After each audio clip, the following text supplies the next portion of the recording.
Have you ever opened the door to a cheap motel room and realized it was already occupied? I'm not talking about forgotten luggage or someone taking a shower. I'm talking about something that simply shouldn't be there. Something that didn't react when the light came on, that didn't move even when the wind from the open door blew in. That's exactly what happened to me that night, in room 108 of a rundown motel, lost in the middle of Route 66. And to this day, every detail of that scene still haunts me. Have you ever experienced this?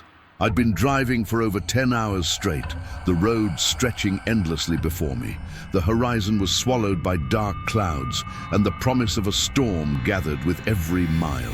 Streetlights were thinning, and the flickering signs of old motels seemed to scream offers no one else wanted to accept. Then I saw the illuminated sign, flickering in the night. Vacancy, Desert Moon Motel, $25 a night. Too cheap to inspire confidence.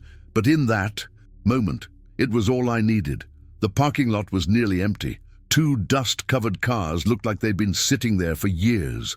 When I climbed out of the truck, the cold wind bit into my skin, carrying a musty smell, as if the building were breathing slowly and wearily.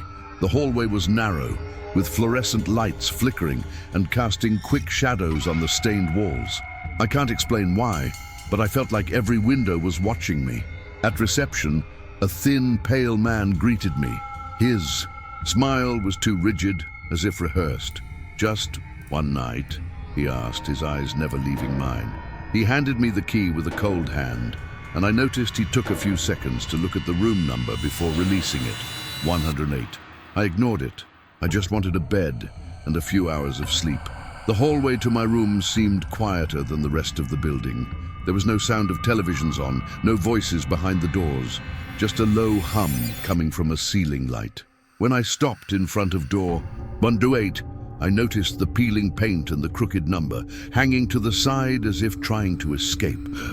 I inserted the key in the lock and felt a slight resistance, as if something on the other side was resting against the door.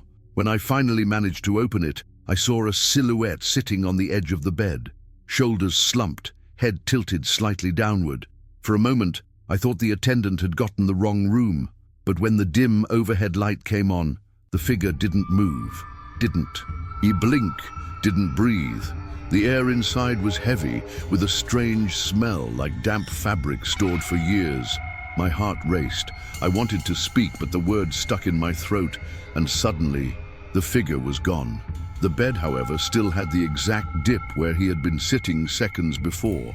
It was at that moment that I realized I might have made a mistake entering that place. Stay with me until the end, because what you're about to discover may surprise you. What began as a simple rest stop on the road ended up becoming the most disturbing night of my life. And it all started in that room. As I stood there, staring at that dip in the bed as if it were silent proof that I wasn't alone, a strange feeling washed over me. It wasn't just fear. It was as if the entire room was watching me, waiting for my next move.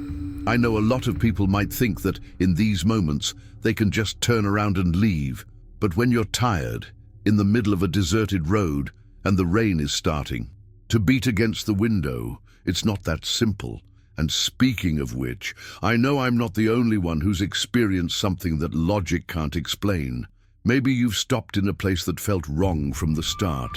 Or maybe you felt that shiver down the back of your neck, as if something were behind you, even when no one was around. If this topic resonates with you, leave a comment below with what's touched you most so far. Or if you've experienced something similar. I read every story you share, and many of them end up inspiring future videos. Your participation here is what makes this channel grow and reach more people who enjoy this kind of content. When you like and subscribe, it's not just a number that increases. It's like you're saying, I want more stories like this to be told. And honestly, it gives me the strength to continue bringing you increasingly immersive and disturbing stories. So if you haven't already, subscribe and join this community that faces the supernatural head-on, because what happened next was even harder to explain, And everything started to change when I realized that presence hadn't stayed in the room. My name is Daniel Brooks.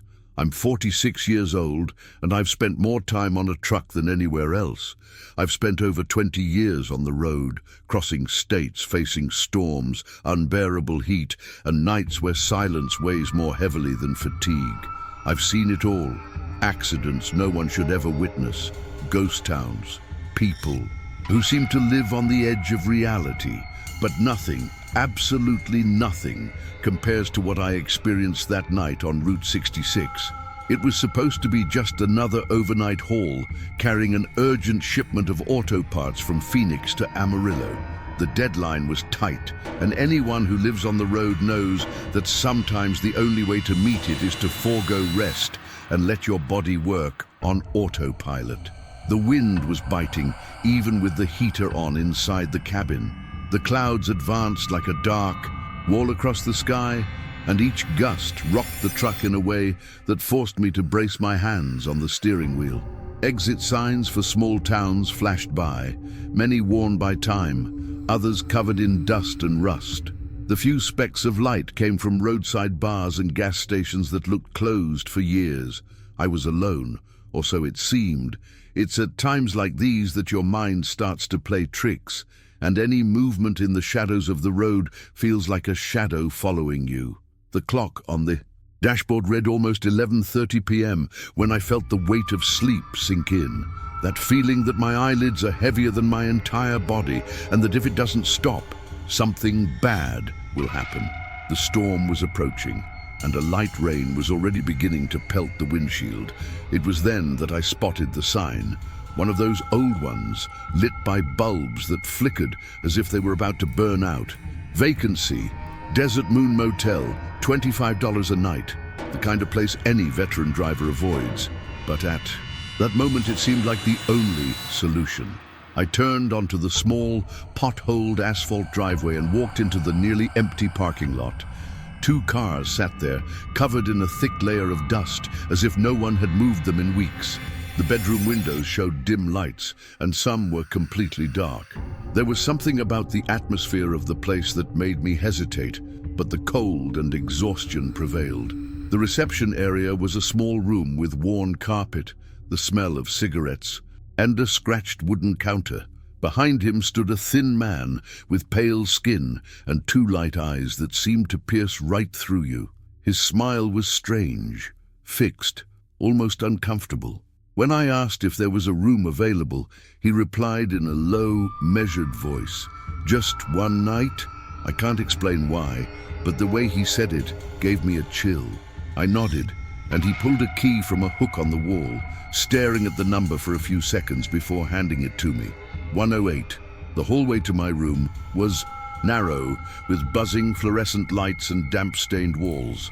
With each step, the soft carpet muffled the sound of boots, and the silence inside seemed denser than the cold air outside.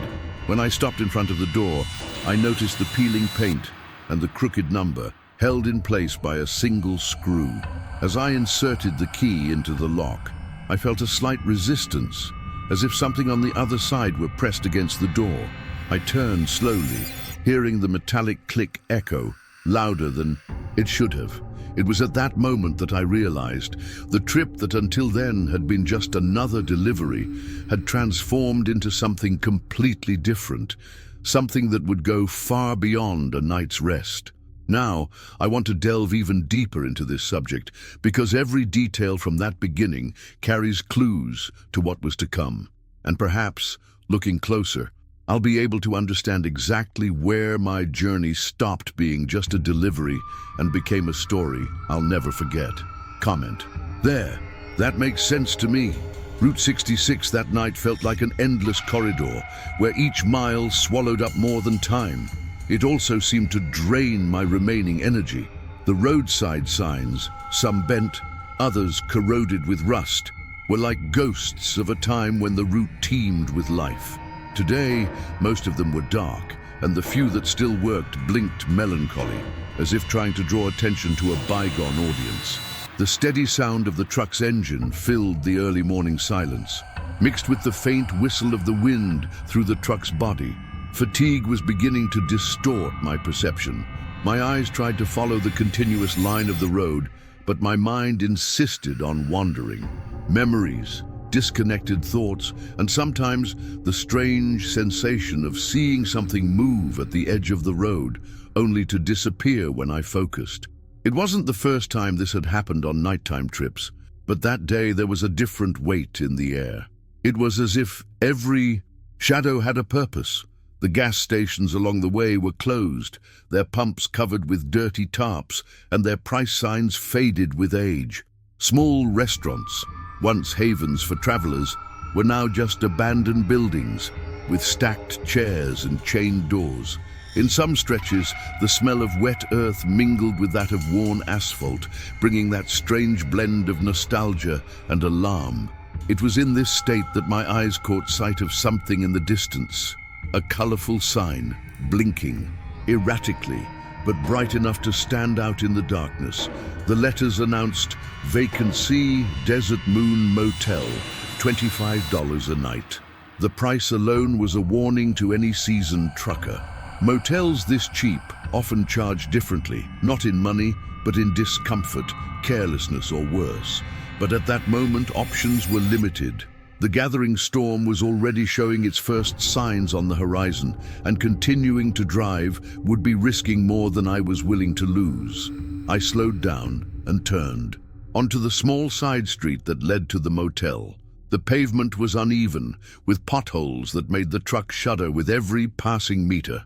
The surrounding trees, tall and gnarled, swayed in the cold wind, as if trying to block the view of what lay ahead. It was impossible not to notice that as I approached, the signs seemed to flash almost in sync with the sound of the engine. I can't explain it, but the coincidence was too unsettling to ignore. The parking lot appeared suddenly, as if the building had appeared out of nowhere, small, surrounded by a low, damp-stained wall. 2 cars sat there, older models, dirty, with flat tires, as if forgotten. The light from the few lit windows was dim, yellowish, and did nothing to break the feeling that the place was frozen in time. As I maneuvered into park, I noticed the wind had shifted. It carried a different smell, something between mildew and damp wood, mixed with a faint aroma of smoke, as if someone had recently stubbed out a cigarette. I got out of the truck and stood for a moment, trying to make sense of that mix of sensations. It was as if the night were thicker there. The reception area was just ahead, lit by a single bulb hanging from the ceiling. The heavy curtains on the side windows blocked any view of the interior, and the sound of my boots on the concrete floor seemed to echo louder than usual. With my hand on the doorknob, I took a deep breath before entering, unaware that this simple act was about to place me at the center of something I would never be able to fully explain. Now I want to delve even deeper into this subject, because what seemed like just a rundown place to rest had, behind the scenes, a hidden truth capable of completely transforming my mindset about what is safe and what is merely an illusion of security. And it all began that moment I walked through the reception door. The Desert Moon Motel's facade was revealed under the sign's intermittent light, as if presented in fragments. Each blink revealed a new detail. The paint peeling in large patches, the crumbling plaster revealing the ancient wood beneath, and the window frames corroded by time.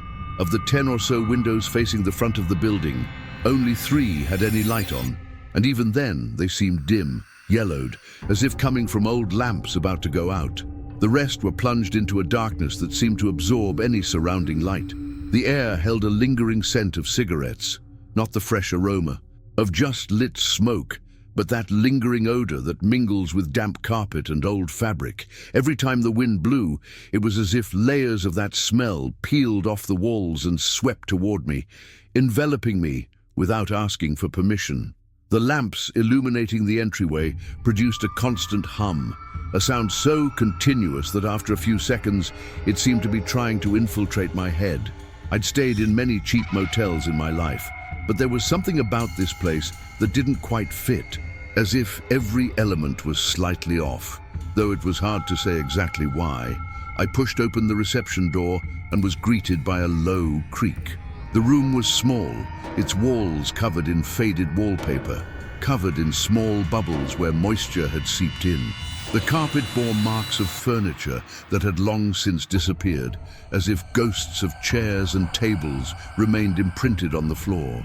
Behind the counter, a thin man slowly rose. His skin was so pale, it looked as if he hadn't seen the sun in years, and the bones of his face cast shadows that accentuated his strange expression. What caught my attention most, however, were his eyes. There was nothing particularly different about their color, a light, almost lifeless gray, but the way they stared at me conveyed an uneasy feeling. He didn't blink immediately, and when he did, it was as if he were mimicking the gesture, not out of natural necessity. His voice was low, drawled, and with an almost robotic cadence. "Just one night?" The question hung in the air, as if he were expecting something more than a simple yes or no. Maybe it was his tone, maybe it was the long pause before speaking, but I had the impression he already knew the answer. I nodded and noticed that as he turned to pick up the key, he took an extra second to look at the hook before blurting out the number 108. There were dozens of other keys hanging there, but he went straight to that one without hesitation. As he filled out a yellowed form, I noticed a subtle movement in the corner of the reception area. The heavy curtains swayed, though there was no wind. A ceiling light flickered slightly, and the buzzing increased, as if sensing my attention. As he handed me the key, the attendant maintained eye contact for a moment longer than was comfortable. There was no smile, just a cold neutrality that made me feel as if I were being evaluated. Walking through that reception area and into the hallway that led to the rooms felt simultaneously like a simple act and a weighty decision. I couldn't explain why, but I felt that from then on, each step would have a greater meaning than I could comprehend at that moment. Because looking back, I realized that every detail of that first contact was like a silent warning, a series of signs that, if I had interpreted, perhaps my journey that night would have taken another direction. The hallway seemed narrower with each step I took, as if the building itself was slowly trying to lead me to my destination. The ceiling lamps gave off a faint, slightly yellow glow and flickered from time to time, creating small interruptions in the light, like irregular heartbeats. The walls were marked by patches of moisture that formed strange patterns, some so defined they looked like faces staring back at me. The cigarette smell, already lingering in the reception area, now mingled with something different, denser, an odor reminiscent of wet fabric left unattended for days, perhaps weeks. As I turned the last corner, I saw the door to room 108. The wood was chipped in several places, revealing older layers of paint in varying shades. The number 108 was held in place by 2 screws, but only one was still secure. The other left the metal slanting, as if it wanted to come loose and fall. This gave the door an almost unkempt look, but at the same time, there was something about it that seemed purposeful, as if it were part of a carefully crafted set designed to either alienate or intrigue. Passers-by, I approached with the key in my hand, and before I even inserted it into the lock, I felt a slight chill creep up the back of my neck. The doorknob, cool to the touch, seemed to retain the temperature of metal exposed to the frigid early morning air. I inserted the key and began to turn, but soon realized there was resistance, as if something on the other side were blocking the door. I pushed gently, and it gave just a few inches, enough to let out a thick, stifling stream of air. I pushed harder, feeling the creak of the hinges echo through the silent hallway. When I finally made room to enter, my eyes took a moment to adjust to the dim interior. The first thing I saw was a silhouette sitting on the edge of the bed. Their posture was hunched, their shoulders slumped, their head tilted slightly downward. I couldn't make out their face, only the irregular outline that stood out against the dim light coming from the window. For a moment, I stood paralyzed. I thought the attendant had made a mistake and given me a room already occupied, but then I noticed something strange. The figure didn't move.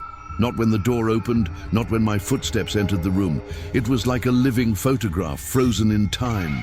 My instincts screamed at me to speak, to break the suffocating silence, but the words stuck in my throat. I reached for the light switch beside the door and flipped it. The dim overhead light flickered twice before stabilizing, casting a yellowish glow over the room. The bed was empty. Whatever had been there had vanished the moment the light came on, but that wasn't what startled me most. The mattress was still sunken, exactly where the figure had been sitting, and the crumpled sheets betrayed recent weight. I looked around, trying to find some logical explanation. The room was small, with simple furnishings: a dark wood dresser, a lamp with a stained shade, a table with an old telephone that looked like it had come from another decade. The window, covered by heavy curtains, let in only a sliver of light from the parking lot lamp. There was no closet, just a coat rack attached to the wall with two crooked wire hangers. There was nowhere anyone could hide without me noticing. I took a few steps inside, still staring at the bed, and felt the carpet give slightly under my weight, as if it had held years of moisture. The air seemed colder than in the hallway, and for some reason, my heart beat faster. The feeling of being watched grew, stronger by the second, even though no one was in sight. I placed my backpack on the chair next to the desk and stood there, motionless, listening for any sound that might indicate another presence. It was then that I noticed the phone. It was off the hook, the cord coiled in tight coils, and a low hum was coming from the receiver. It wasn't exactly static, but something similar, with intervals of muffled sound, like distant breathing. I replaced the receiver, and silence returned. I turned my attention back to the bed. The dent in the mattress was still there, as if the weight that had caused it hadn't truly lifted. I touched the sheet with my fingertips and felt it was slightly warm. This made me flinch immediately, my heart racing even faster. It didn't make sense. I had entered the room just seconds before and hadn't seen anyone leave. As I tried to process what was happening, I heard a faint creak coming from the opposite wall, near the dresser. It sounded like the wood was moving, but the sound was too quick to identify. I moved closer and ran my hand over the surface, which was cool and slightly rough. I found nothing out of place, but the feeling that something had just shifted remained firmly in my mind. I took a deep breath, trying to calm the whirlwind of thoughts. Part of me wanted to believe that what I had seen was the result of extreme fatigue and poor lighting, but another, more instinctive part told me that I had witnessed something real, something that wouldn't dissipate with a good night's sleep. And that part, I confess, was winning the internal argument. Now I want to delve even deeper into this subject, because it was in that moment, standing in the middle of room 108, that I began to understand that certain experiences aren't just coincidences or tricks of the tired mind. They carry an impact that changes the way you see the world, and most importantly, how you understand the places you choose to enter. Right there. I'm on this journey, too. For a few seconds, I stood at the door, still trying to figure out if my eyes were playing tricks on me. The silhouette at the edge of the bed stood there, motionless, as if it hadn't noticed my entrance. Natural instinct made me call out, "Hey, sorry, I think there's been a mistake." My voice shattered the silence of the room like a glass falling to the floor, but there was no reaction, no head movement, no start. It was like talking to a photograph. I felt a weight in my stomach. Something about the stillness didn't feel right. I took 2 steps forward, and the creaking floor beneath the carpet made a muffled sound, but still, nothing changed in the figure's posture. I took a deep breath and reached for the wall switch. The lamp flickered twice before turning on, casting its yellowish light around the room. And then, the bed was empty. The space where the figure had been sitting was still there, clearly marked. The mattress sagged, the sheets crumpled, as if someone had just gotten up, except there was no side door, no open window, no space for the figure to leave without passing me. I glanced quickly around, but the reality was irrefutable. There was no one in the room. A chill began to spread down my back, rising to the nape of my neck. Part of me tried to find a logical explanation, a reflection, a projected shadow, perhaps an illusion created by fatigue and the dim light coming in from the street. But as my thoughts raced, the silence inside the room seemed to thicken, as if each second increased the weight of the air. I approached the bed with slow steps, almost measuring the ground before touching it. I placed my hand on the mattress, and the sensation was immediate. It was slightly warm. This simple detail made me recoil immediately. It wasn't the heat from a lamp or some other device. It was the temperature of someone who had been there recently. The phone beside the bed caught my attention. The device, old and heavy, seemed out of place in time. For no apparent reason, I lifted the receiver. A low noise filled my ear, not pure static, but an irregular sound, almost like breathing, a distant, rhythmic breathing, but without any other background noise. I replaced the receiver with more force than I intended, as if that could stop not only the sound, but also the discomfort it caused. My eyes swept the room once more. The furniture, the stained lampshade, the dresser with its drawer slightly open, nothing seemed out of place. And yet, there was a subtle imbalance to everything, as if the space were trying to mimic a normal bedroom, but had failed in small ways that made it odd. I don't know how long I stood there, motionless, trying to comprehend what had just happened.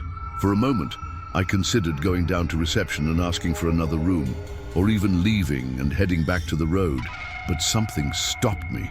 It was as if that room had its own gravity, a silent force that held me captive.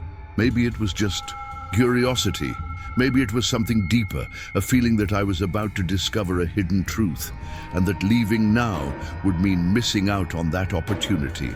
Because it was in that moment, standing beside that still-marked bed, that I realized that some situations aren't just passing incidents. They carry an impact capable of changing our mindset, making us rethink the decisions we make and the places we choose to stay, even when everything inside us screams to leave. It was just as I was beginning to convince myself that I just needed to rest, that the old telephone, the one with the heavy body and the dial with numbers yellowed with age, suddenly rang. The sound was loud, piercing, and echoed through the room as if each bell vibrated inside my chest. For a moment I stood still, just staring at the phone, trying to decide whether to answer it or not. The bell rang in precise intervals, almost like a metronome keeping time, until, against all better judgment, I reached out and picked up the receiver. "Hello?" My voice came out lower than I expected, almost a whisper. No answer, just the sound of breathing. It wasn't static, nor a fault in the line. It was clearly someone breathing, rhythmically and calmly, as if wanting me to notice each inhale and exhale. I waited for a few seconds, listening for any words, any movement in the background, but nothing came except that steady breathing. The feeling that whoever it was knew exactly who was on the other end of the line made me freeze. Without another word, I replaced the receiver, and the silence returned, thick as before. Then, without warning, the television on the opposite wall flickered on by itself. The screen flickered, first showing a brief white flash, then settling into static, that visual and audible noise that seemed to fill the entire space. There was no remote nearby, and I hadn't touched the set since I entered. The low but constant sound echoed in the room with an almost hypnotic quality. I moved closer, expecting to see a familiar reflection, but it wasn't my face that seemed to form between the gaps in the image. It was as if strange, fragmented shapes were trying to emerge from the distortion, disappearing as soon as I stared. The feeling of unease grew. It was as if every object in the room began to behave in its own way, ignoring my presence and acting according to a hidden rhythm. I glanced at the mirror above the dresser and, for a moment, thought my vision was blurry. But it wasn't. The glass surface was covered in a thin layer of condensation, as if someone had just taken a hot shower in there. But the bathroom door was open, and the cold tile betrayed the absence of steam, the absence of a shower. Approaching the mirror was almost instinctive. I ran my hand over the glass, feeling the cool dampness clinging to my fingers. The trace my hand left as it wiped away a strip of glass revealed my own reflection. But something wasn't right.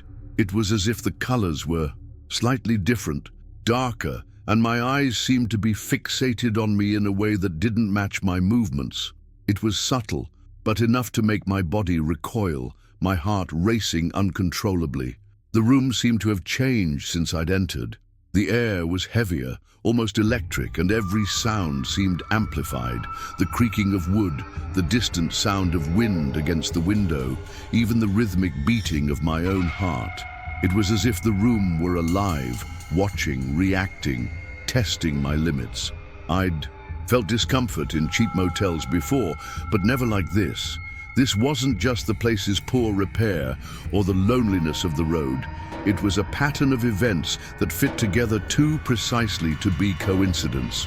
First, the figure sitting on the bed. Then the phone, breathing silently. Then the television turning on for no apparent reason. And now, the fogged-up mirror, with no physical reason for it to be that way. Part of me wanted to believe it was all a result of accumulated fatigue. The mind, after hours behind the wheel, can create traps, transform shadows into figures, transform random noises into something meaningful. But there was another part, that instinctive, almost primal voice that told me I was facing something much deeper, something that escaped the rules we know. I glanced back at the bed, still marked by the sinking, and wondered if this sequence of events was an attempt at communication or a warning. There were no clear answers, but the feeling that I wasn't alone in that space was impossible to ignore, because it's at this point that I realize that certain signs aren't just odd details. They carry a meaning, a pattern, and when you start connecting the dots, you understand that you're in the middle of a story that began long before you arrived.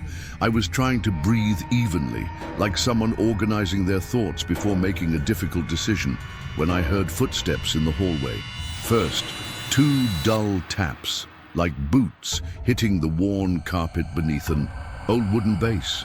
Then a brief pause, and the sound repeated closer to my door.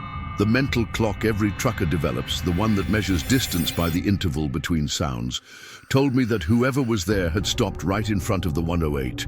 I stood still, feeling my heart in my fingers. I waited for some kind of knock, a timid hello, an attempt at conversation. Nothing, just the invisible presence on the other side. I turned the lock slowly, opened the door carefully, and let the hallway light spill a pale beam into the room. The hallway was empty. No one was there. The air seemed colder, and the hanging lamp seemed farther away. I took a step outside, looked left, then right. The numbered doors lined up, worn with age, stared back at me like expressionless faces. I closed the door, with an uneasiness growing beneath my skin, the kind of uneasiness that instantly changes your mindset, that makes you reevaluate simple decisions like whether to stay or leave. That's when the scratching sound came from inside, a slow, almost timid scrape, like a fingernail tracing the wood, searching for the best spot to press. The sound started loudly at the handle and slowly descended to the bottom of the door, as if something inside was mapping every inch of the panel. The sensation was so concrete that my body responded with the old road reflex. I held my breath. The scratching stopped at the baseboard and rose again, slow, methodical, with a precision that didn't match human nervousness.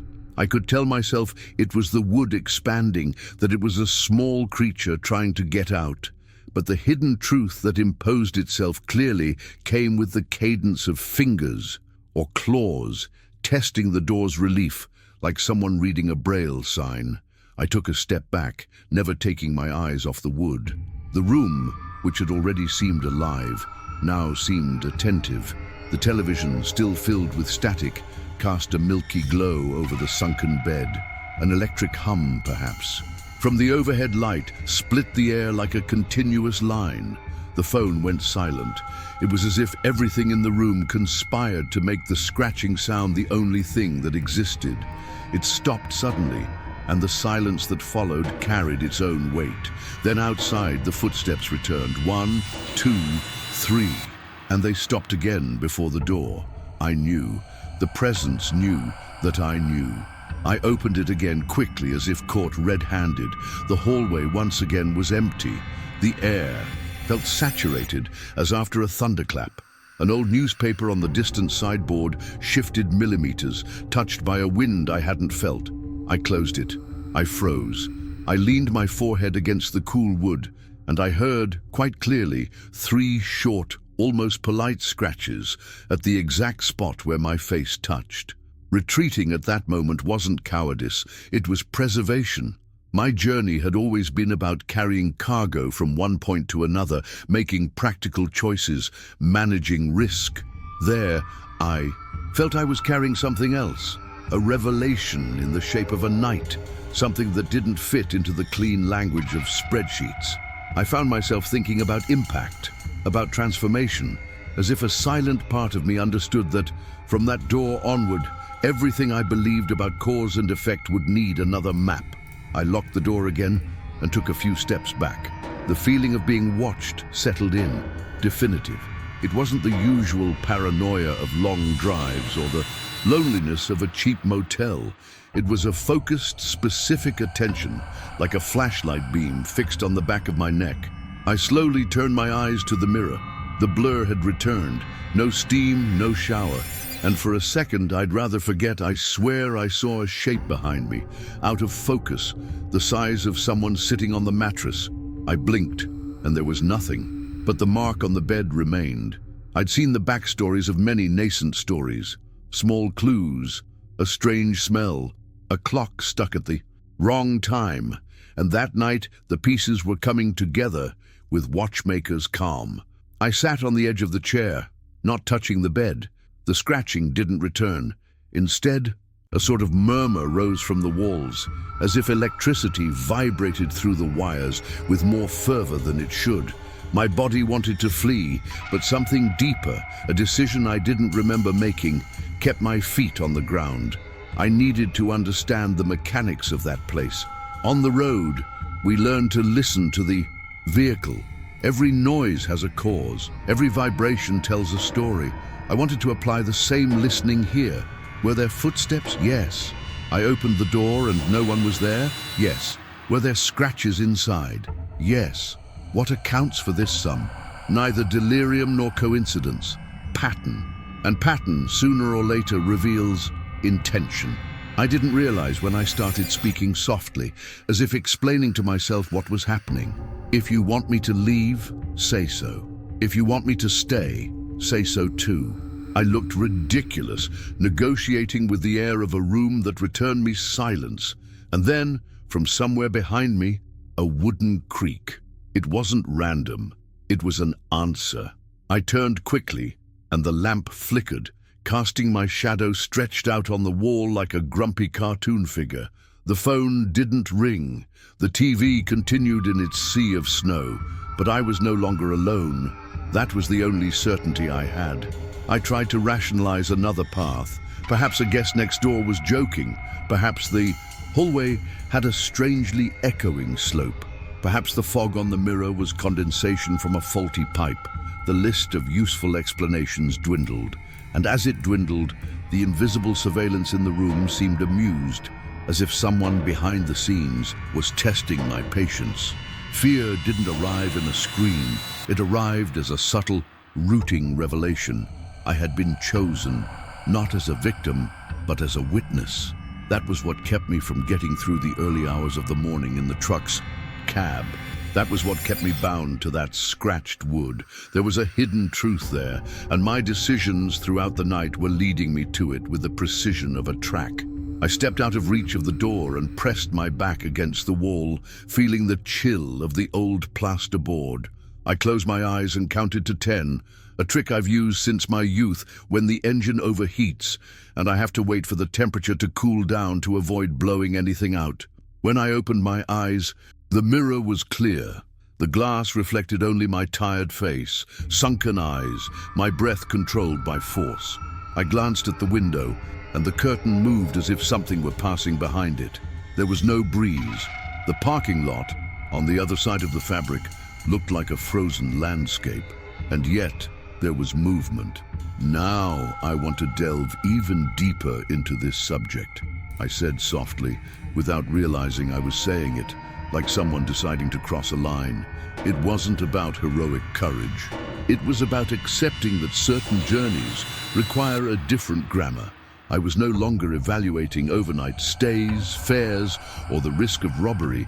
I was dealing with presence. And presence has its own logic. If I ran, I would take with me the question that had already flared, and that question would become an open wound. If I stayed, perhaps I would find the edge of the mystery. I chose to stay. My stubborn mind wanted to remind me of all the practical advice I'd collected over the years. Trust. Your instincts. Don't insist on a place that rejects you. Don't turn your back on what you don't understand. I listened to each piece of advice like someone hearing voices from a neighboring room, and I remained there, attentive, waiting for the next sign. It came softly, 3 sharp taps on the wall at shoulder height, as if someone were lightly tapping with the back of their fingers. I responded, without thinking, repeating the 3 taps with my knuckles. Silence. I waited. From the floor, below the bed, a scratching sound came from the fabric, as if something crawling was scraping its nails on the carpet, trying not to make a sound. The mental image hit me before the sound ended, and my legs threatened to give way, but I breathed and stayed. The static on the TV made a tiny jump, as if someone were running their hand over the antenna. The scratching on the door didn't return, neither did the footsteps in the hallway. All that remained was this silent dialogue, made up of discreet calls, almost invisible responses, and an understanding that somehow had already formed. I wasn't the first to hear that choreography, and perhaps I wouldn't be the last. The dawn in these places tends to stretch like rubber. The clock on my cell phone ticked away hours that seemed to stand still. I considered opening the window and sticking my head out, getting some air, confirming that the world remained the same outside. I didn't. The entire room, in that second, sighed. A shift in pressure, a collective micro-crack. And I knew that any hasty gesture could shatter a balance that still allowed me to observe without being touched. And yet, when I rested my hand on the table, I felt a specific chill, aligned in the shape of fingers, in the same place where I had dropped my backpack earlier, as if another hand rested there precisely on the other side of time. I could say this was all a delirium of sleep, that the road, with its tedium and long nights, amplifies noises, invents figures and plants shadows everywhere. I could, but there are nights that discard the excuse of exhaustion and force you to admit that there are revelations that don't fit into the catalogue of the plausible. This was one of those, and for some reason, the feeling of being watched began to take on the shape not of threat, but of expectation, as if it was also waiting for my decision. If I asked its name, would it tell me? If I left, would it come with me? If I turned out the light, would it show itself? I didn't get to choose any of these questions. Something chose for me. The lamp flickered. The TV lowered its volume on its own to a whisper, and in the screen's almost dead reflection, a shadow fell across my shoulder for an instant. I turned. The wall returned nothingness to me, and yet deep inside, I had the simple, irreducible certainty that Room 108 didn't want to expel me. It wanted to teach me what it was, and the price of this lesson would be to stay, to listen, to respond to the taps on the wall, to respect the choreography of presence, and not to pretend I was deaf. I stayed, and when the clock struck a minute I'll never forget, I heard it again. A quiet, almost gentle tap coming from inside the door, at face level with someone sitting on the bed. This time, I didn't flinch. I pressed my palm against the wood, feeling the chill build, and waited for the next instruction from an unseen teacher. Comment there. That makes sense to me. I still had my palm resting on the door when I felt a subtle shift in the air. It wasn't a wind from outside or a normal shift. It was as if the room had taken a step toward me. The wood beneath my fingers vibrated almost imperceptibly, and with a sharp snap, the door slammed shut. The noise echoed in the small space, and with a quick click, the lock turned on its own. I didn't move. My body knew there was no point in running. The sensation of something surrounding me on all sides was more intense than any physical obstacle. The silence that followed was so thick, it made me think the entire room had held its breath with me. But suddenly I realized I was no longer alone in the center of that scene.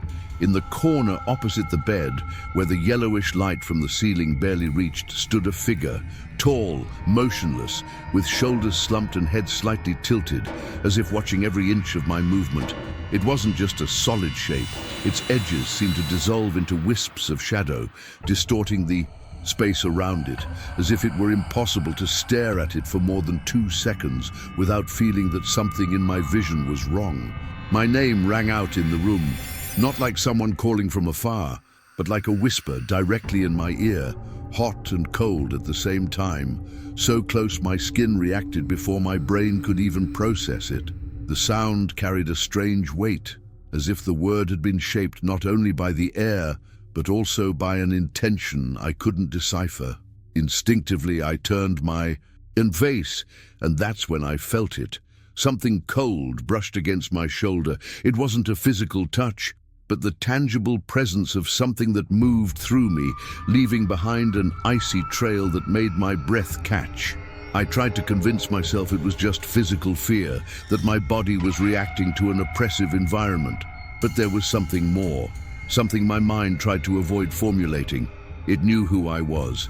Not just my name, but my story, my paths, the decisions that had brought me here. The shadow in the corner seemed to pulse slightly, almost imperceptibly, as if it were breathing.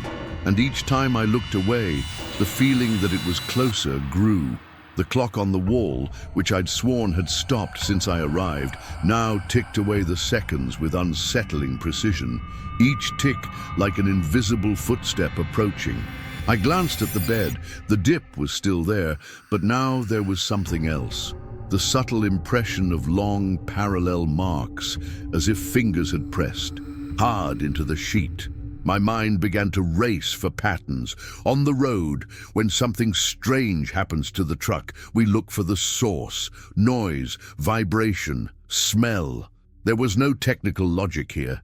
It was more like being faced with a machine that doesn't follow the laws we know, but still operates with a specific purpose.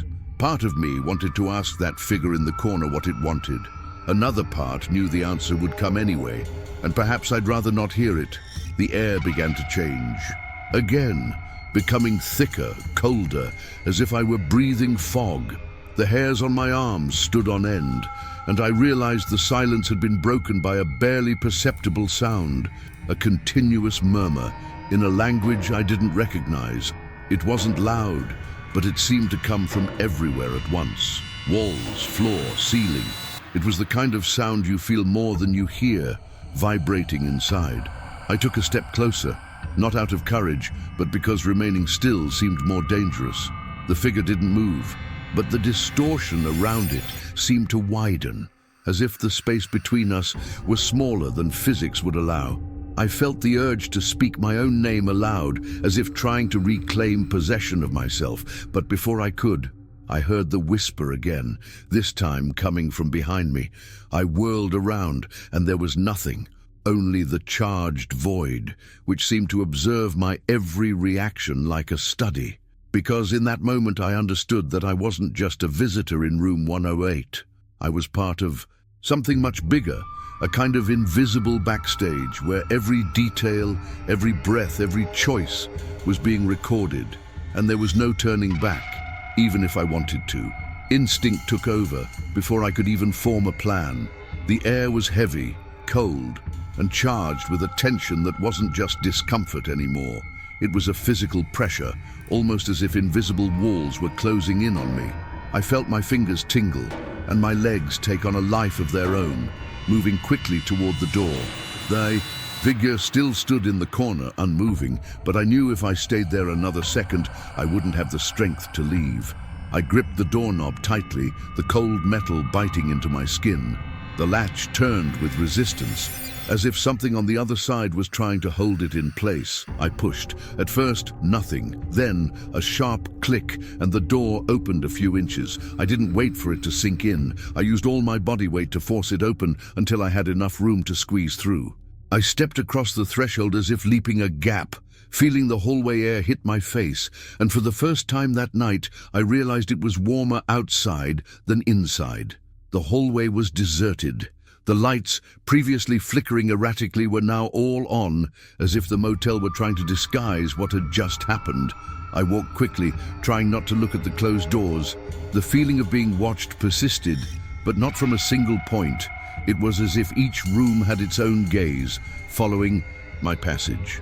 I arrived at the reception desk without exactly remembering how I'd navigated all the curves along the way. The room seemed larger than before, and the counter was empty. The attendant, who had previously seemed a fixture of the place, simply wasn't there. No sound, no sign of movement, no sign of registration on the counter, just emptiness, as if the opening scene had been deliberately erased. I considered knocking, but the thought of making a sound in there felt dangerous. I crossed to the glass door and pushed, feeling the cool night air finally envelop me. The parking lot was as it had been before. The same 2 cars covered in dust, the same peeling paint on the facade. Only something new awaited me, and it made me pause for a moment, even as adrenaline urged me to run. My truck's headlights were flashing on their own. It wasn't the hazard lights on. It was an irregular flashing, as if someone inside was deliberately fiddling with the ignition key. The cabin was locked, and I knew I hadn't left anything programmed to light up. This small, direct detail hit me like a blow. No matter how hard I ran, the presence of room 108 had found a way to follow me. I took slow steps toward the vehicle, the headlights flashing on and off in a rhythm that seemed almost to communicate something. It wasn't Morse code, but there was a cadence, as if it were a call. My hand hesitated on the door, and in that second, I felt the same chill that had passed through my shoulder. In the bedroom, only now, he was behind me in the middle of the open parking lot. Logic dictated getting in, starting the car, and leaving without looking back. But there was another voice, quieter, denser, that seemed to whisper that this escape wouldn't end anything. It would just change the scenery. And this voice didn't seem to come from outside, because as I stared at my own reflection in the cab window, I realized that it wasn't just me who had chosen to stay on that road that night. There was something there that had chosen too, and that revelation changes the whole way you understand the difference between escaping and being taken. Driving after that night was like crossing a strange country within my own. The signs were the same. The cities followed one after the other on the route, but the heaviness in the air stayed with me. I slept little the following nights, always at different stops, choosing busier motels with crowded parking lots and reception areas illuminated by cold, white light. Even so, every time I opened a room door, my gaze instinctively searched for the edge of the bed, as if expecting to find that motionless silhouette, just like on the 108. Almost a week later, now in another state, I stopped at a small roadside diner for coffee. It was a bright morning, but the chill was still in the air, the kind that leaves the windows slightly fogged up. I sat at the counter, ordered a strong coffee and a plate of eggs, trying to convince myself I was getting back to my routine. That's when I glanced at the television, hanging in the corner, broadcasting the local news. The image showed the facade of the Desert Moon Motel, the same peeling paint, the same faded sign. The caption at the bottom of the screen read, "Unsolved mystery completes 15 years. Disappearance in room 108 still baffles authorities." I gripped the cup tighter, feeling the heat seep through my fingers as if trying to stifle a shiver. The reporter was talking about a man who had disappeared without a trace from room 108, the exact same motel I was in. No witnesses, no signs of escape or struggle, just a check-in and no check-out record. As the images scrolled, they showed an old photograph, likely taken shortly before the disappearance. It was like receiving a silent blow. The man in the photo was identical to the figure I'd seen sitting on the edge of the bed that night. The same set of shoulders, the tilt of his head, even the blank expression, only there, in the photo. He was alive, staring into the camera, like anyone who hadn't imagined this would be one of his last photographs. My stomach churned. It wasn't just a resemblance, it wasn't a similar face. I knew, on the most instinctive level, that I had seen that man. Not in the flesh, but in a form that no longer belonged to us. And that made me realize something even more disturbing. He wasn't just sitting in bed that night. He was waiting. The reporter's words continued in the background, talking about how the case had gone cold, how no one had stayed in that room since. But I barely listened. The frozen image of that face occupied my entire mind, mixed with the memory of the sagging mattress and the heavy air I'd breathed in 108. The rest of the day was a blur. I hit the road again, but the landscape seemed distant, almost as if I were driving on autopilot. With each sign I passed, I felt myself moving away from the motel physically, but not mentally. The presence I'd encountered there wasn't something that faded with miles traveled. It had crossed with me. Now I want to delve even deeper into this topic, because when you realize that you weren't just a spectator of an ancient story, but someone who was somehow integrated into it, your view of safety, destiny, and the simplest decisions, like where to spend the night, changes forever. Comment there. That makes sense to me. After that day, something changed the way I see the road. It's no exaggeration to say that every cheap motel I see now carries a shadow that wasn't there before. And I'm not just talking about appearance or location. I'm talking about a feeling, that silent intuition that warns me when something, even invisible, is present. I've stayed in hundreds of places over the years of driving, some even worse, structurally speaking, than the Desert Moon Motel. But after room 108, I could never again walk through the door of a cheap motel without feeling like I was challenging something I shouldn't. I avoid that stretch of Route 66 at all costs, no matter how convenient the route or how much I need to save time. I take long detours, change deliveries, even accept extra miles on the trip, just to avoid it. Some drivers would say it's superstition, that I'm letting fear guide me. But the truth is, there's a limit to anyone's luck. And I know deep down that I didn't emerge unscathed from that night. Sometimes the memory arrives without warning. I might be parked at a random gas station, looking in the rear-view mirror and feel a gentle pressure on my shoulder, cool just like the one in the bedroom. Other times it's in the silence before sleep, when the noise of the road has faded, that I hear, very softly, something like a whisper of my name. It's quick, almost imperceptible, but enough to make me open my eyes and look for something that, rationally, I know won't be there. I learned that certain experiences don't disappear just because you physically leave them behind. They change the way you think, shape future decisions, and rewrite your mindset in ways that can't be undone. Room 108 wasn't just an isolated event, it was a turning point, a watershed moment in my journey along the road. It taught me that there are hidden truths in seemingly banal places, and that the impact of encountering them isn't measured only in the moment they happen, but in the echo they leave behind. When I remember the figure sitting on the bed, I still wonder if he saw me the way I saw him. If that stillness was observation, waiting, or an invitation. And if it was an invitation, for what exactly? That's a question I might not want to answer. But I know that as long as I keep driving, there's always the possibility of crossing paths with other 108 disguised figures along the way, other rooms, other places, other faces. Because when you experience something that defies your logic and remains vivid in your memory, you realize it's not just about the fear of repeating the experience. It's about recognizing that somehow it has become part of who you are. But sometimes I feel like he's still with me.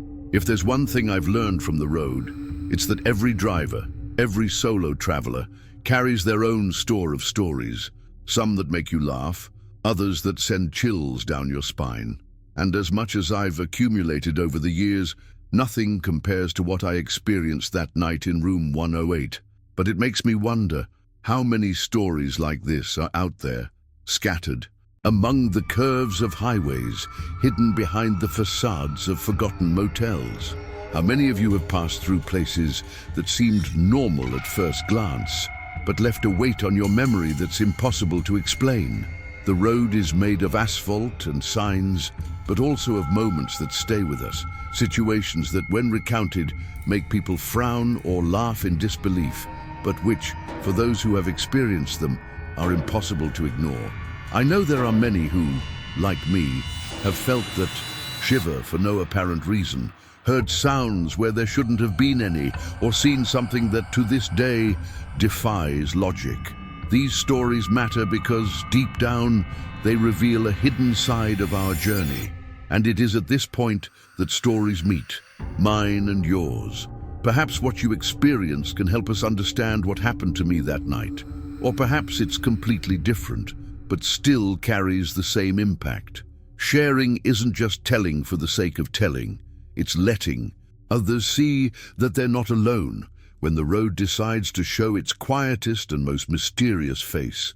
Because I believe that every detail, every memory, and every recorded sensation can become part of a larger puzzle, one that goes far beyond a single room, a single motel, or a single traveler. Who knows? By putting these pieces together, we might begin to understand what truly exists behind the scenes that few have the courage to face. Have you ever experienced something strange in a motel or on the road? Let me know in the comments. Maybe your story will be the next one I tell. If you've stuck with me this far, you've already realized that every detail of this story wasn't just a frightening tale. It was almost an intimate conversation about how the road sometimes holds secrets we can't explain. And that's exactly why this channel exists. To bring these experiences to light, connect stories, and keep alive that curiosity for what lies beyond what meets the eye. So, if this type of content resonates with you, subscribe to the channel. That way you'll continue receiving stories that will somehow engage you as intensely as this one did. And be sure to leave a like, too. Not just for the video, but because it helps maintain this bridge we've created here today. Oh, and if you made it to the end, comment below. I'm with you until the end. I want to know who really went through this entire journey with me. And when you're done here, move on to the next video. Another spooky supernatural tale awaits. And who knows, it might make you rethink where you decide to spend the night next.